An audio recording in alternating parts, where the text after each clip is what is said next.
What is up, my little Deinos? Vepsis here, your coach of the Helsinki Hydreigons, and we are finally here for the UBL Season 3 Finals battle versus OPJellicent and his team being the Toronto Leaf Storms.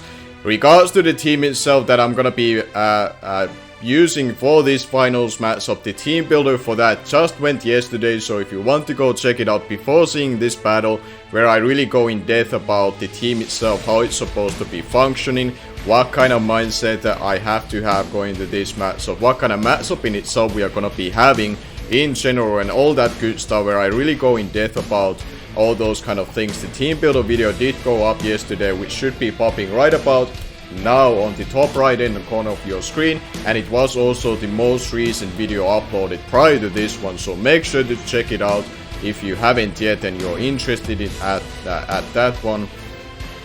Big shoutouts goes to Skyrander for recording my game and giving me a couple of mock battles prior to this battle in itself, to give me a better feeling about that the team should be giving the best opportunity from my point of view to win this matchup, which I found very hard, honestly. On paper, this is the hardest matchup in my opinion throughout the season, what I had to go up against, and I have to go up against it. We did go up against once in week 2, where we did lose in 1-0 fashion after being a little bit unlucky in that game, which I couldn't really afford to have that kind of luck, and hopefully that's not going to be the case here on finals. I cannot afford to have bad luck versus opponent like him. OPJellicent has proven himself throughout this season, being the #1 seed of the regular season and making this far, and his previous records also speaks for himself.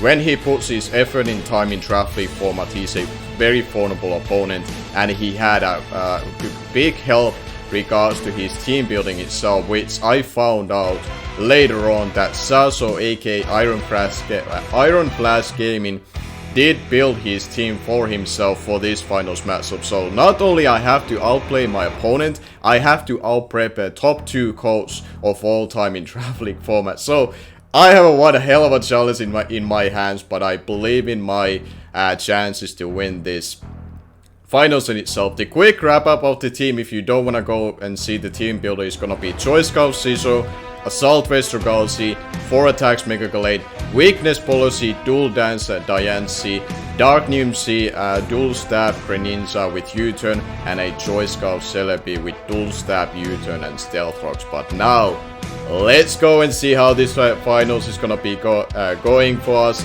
and which one of us are able to be claimed as champion of this season. Big shoutouts also to SlackOut for providing the graphics for myself for this battle, and Skyrander, if I forgot to mention, for recording the game. I'm gonna be leading up with my Scissor, because he brought a couple of mons that I did not expect to come, and I was hoping that they would not show up in Hippowdon and Axelgor, and the Axelgor lead potentially be a spike stacking lead really worried me, so I had to change up my plans that I originally had going to this battle, and not seeing things like Rotom Heat really got me off guard, but he does lead with his Crobat, and this is a very suboptimal situation, because if this is Flynium C, Scissor has to take the bullet, and I have to go for the knockoff off the chance that he is not the C move, and I still get some damage off on it and get the input, but he's gonna be going for the Flynium C. If he's Adamant Nature, this should be in his favorite skill. If he's Jolly Nature, he should not be killing me, I believe, but we have to see how this is gonna be turning out. He's gonna be pulling off the C move. Good thing is that I do know its item, and he's been using the C move already in turn 1, but we barely live on that hit, and we go for a second knockoff here. We are fortunate to snag out a crit, which does potentially matter how he's able to utilize this thing for the rest of the battle from his point of view, which hopefully he's able to explain that scenario from his live commentary, because he did do a live commentary from this battle in itself, so make sure to check it out as well after this battle. From my point of view, of course, after this I had to showcase the card of me being Choice Scout Seller, because I didn't like the fact that I would have to rely on Greninja going for a Water Shuriken, giving a mana fee very easy and free switching, or having to go into Mega Glade and go for a Shadow Sneak, forced to go for that,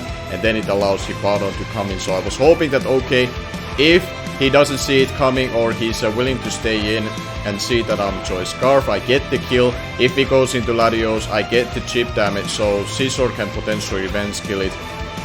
And whatever move he would be clicking, barring a Thunderbolt, Greninja can come in and eat this attack from it, and he does go for the Earthquake, try to catch the Diancie on a switch, knowing the fact that Celebi was most likely Choice Scarf the way I used it, so he made a proper prediction, tried to catch up the mon that he wanted the most with the Earthquake in itself, and now he does go into his Manaphy, try to eat the move, potentially like a Dark Pulse from my Greninja, but I went for the U-turn, seeing that what is his initial response to my Greninja, if it's the Cobalion or not, or the Manaphy in itself, and both of them were fine mons for my Mega Gallade to come in. And this is where I could have made a double into the Greninja, try to predict the Hippowdon, but I wanted to see the initial damage on the Hippowdon, because if he is especially defensive for my Diancie and Dragoutsy instead, which I still thought that there's a good chance he would be, because how big of a threats they are, I could have a decent chance to two-shot it from with the close combat, but I barely seem to missing out on that unless that happens to be a roll. And this is one play that I'm gonna be making, which is very aggressive, and there's no real good logic for me to do this kind of play, except that I'm expecting him to go for Slack Off or for Stealth Rocks, and I want to try out to see that if that's a potential roll for me to kill, but that is not a roll apparently to be able to kill it. He had the Super Berry as well, and he's able to get his Stealth Rocks up. Thankfully he didn't go for the Earthquake, because I had -2 defense, so that could have backfired on me. But the way that I see this battle is that this Hippowdon is one of the biggest issues for me based on the team that I brought and how I'm utilizing Diancie to be my winning condition. So if I can catch it off guard, being more aggressive than he anticipates me to be, cause he would think that I always make my safest and correct play, and he would admit or he would say, as I would admit itself, that that wasn't like the most logical play for me to do, but I have to try to kill the Hippowdon as efficiently as I can and try to potentially take some risk if I can afford to do that. And here I brought my Celebi in on the Earthquake from the Hippowdon, and I fully anticipate him to swap out, so I went for the U-turn. I could have gone for the Stealth Rocks, try to kill the Crobat on the switch, but I didn't like the fact that I would be locking into that, and then I would have to potentially sack something to this Mega Latios, so I valued the momentum more, so we get the Greninja in, and we go for the raw Dark Pulse and finish the Mega Latios off, which is great that we got that thing out of the way, because I did not have safe switchings to that thing, because the Scissor was gone. Greninja is taking out one hit, and I don't want it to take any more. And the other things on my team, like Diancie, is not meant to be a switching to anything, it's a winning condition when I pull the trigger. Now he went into his Axelgor, goes for the Energy Ball, but that's perfectly fine, because my Assault Vest Venom will eat that like a boss, man. And now we go for the safe Dragon Pulse, even though I could have predicted this from the miles away, but I cannot allow RNC screw me over here, Bugs, because how I vision this late game, as we get luckily a crit, but you're gonna see that that's not going to be mattering too much. He's gonna score his own crit as I go for the Dragon Pulse, but this is still okay, and I'm going for the Dragon Pulses because I need guaranteed damage for this Cobalion. I just need one more Dragon Pulse, because this is showing to be Assault Vest, so that Diancie's Moonblast would kill it, but we get flinched on this turn, and this is potentially huge.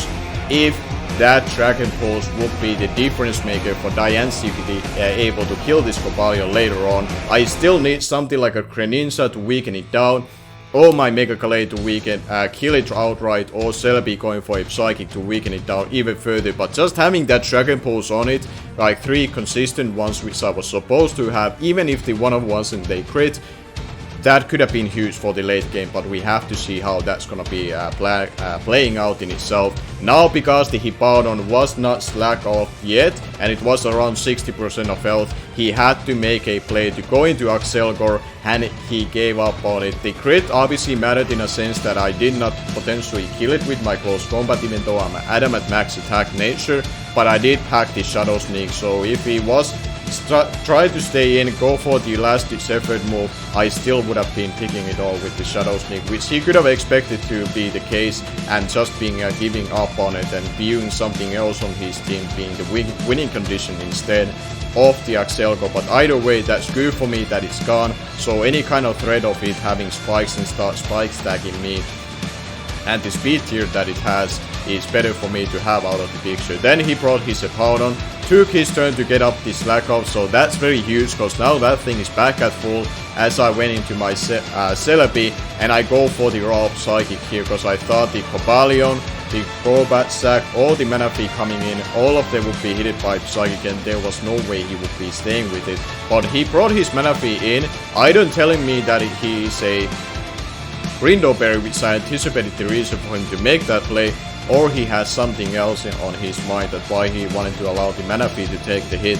But here, as he went for the Signal Beam, I knew my Mega Gallade can take any one hit from it, and now, because I think he's gonna be swapping out into the Hippowdon, I wanna go into my Greninja, because there's no way he's staying in with the Manaphy at this point of time when he has the fully healthy Hippowdon in the back. And now, based on the fact that I had to take the earlier prior damage and the Sandstorm and the Stealth Rocks, I am in a torrent range, so now my Scalds are starting to do a little bit more chip, and this would allow me to two-shot the potential Cobalion on the switching depending on his bulk or this Manaphy if he doesn't have some sort of berry to get itself healthy again. And now I go for the C move right here, try to guarantee the kill on the Manaphy, but he does scout for the potential C move, either being Dark Neum C that I packed or the Grass Neum C that I used last time. Went to his Cobalion, allows that thing to take that chip, which I'm fine with, because this is again a mod that I need to weaken down for my Diancie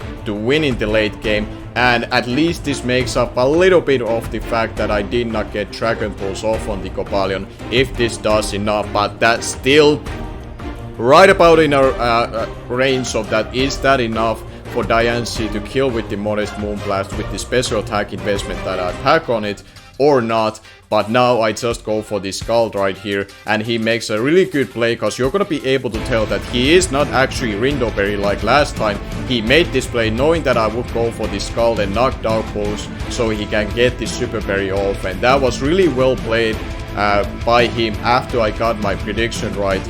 When the Hippowdon game in, how he played around my Greninja with his Manaphy and Cobalion, and now I feel like I'm forced to sack this thing down.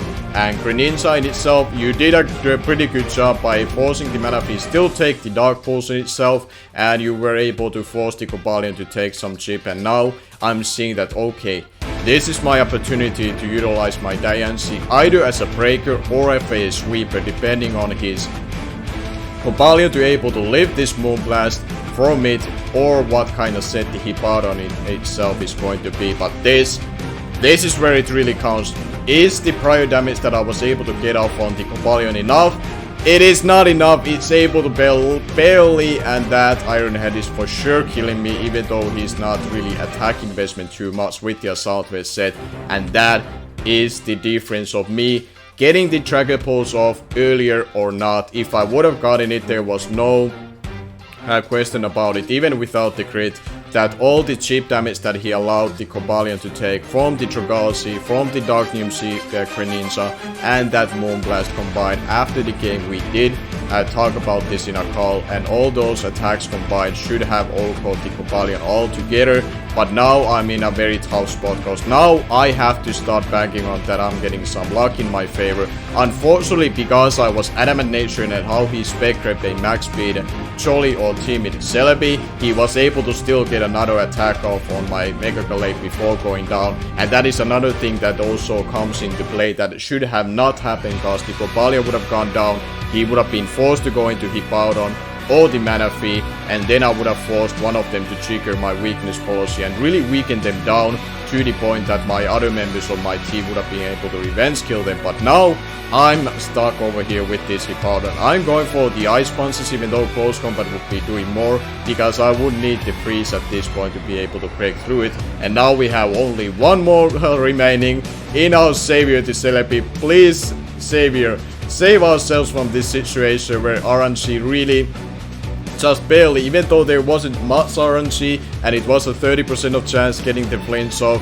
it is still right now looking to be the tiniest of margin of error and the deficit for us not be potentially able to win this game. I'm banking on getting a special defense drops or a fake crit on this Hippowdon, but he's just doing his SlackOut plays, banking on the fact that the Sandstone will finish me off eventually, and now I do eventually get the special defense drop, which gives me a tiny bit of opening, but I still potentially need a crit on this Hippowdon. Now I do get the special defense as he goes for the SlackOut, and this is where he's gonna be try to play it safe and swap out and try to sack one of his remaining mods. He still has the Crobat in the back and the Manaphy in the back in itself, and now I believe he's gonna be designed to sack the Crobat to my Psychic, and then he's gonna be bringing his Hippowdon back in itself. And again, I rely on a lot of things to go into my way, which haven't gone so far, except did I get the special defense drop,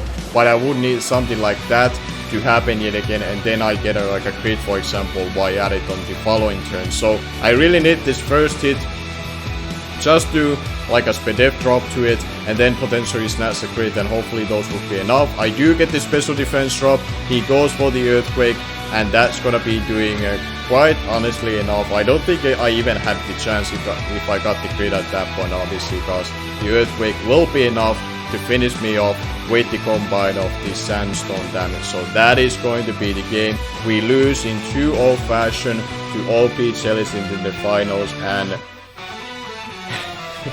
I'm not gonna lie, it hurts. It hurts because it's a long way progress to get into this point. I put so much time and effort throughout the season, and I was really proud of my season up until this point. How we turn around the deficit of starting the season on first 3 weeks of 1 and 2 after making a couple of mistakes on the week 2 and 3. One of them was versus OPJellicent, and there was also the luck factor already back then versus him. And then we went on the huge rampage of winning 5-0 fashion over UltraPlayer, which turned out to be a playoff team. And then we got like 3 6-0s in a row. One of them was versus the UBL D-League winner, who we lost to in Skyrander back then.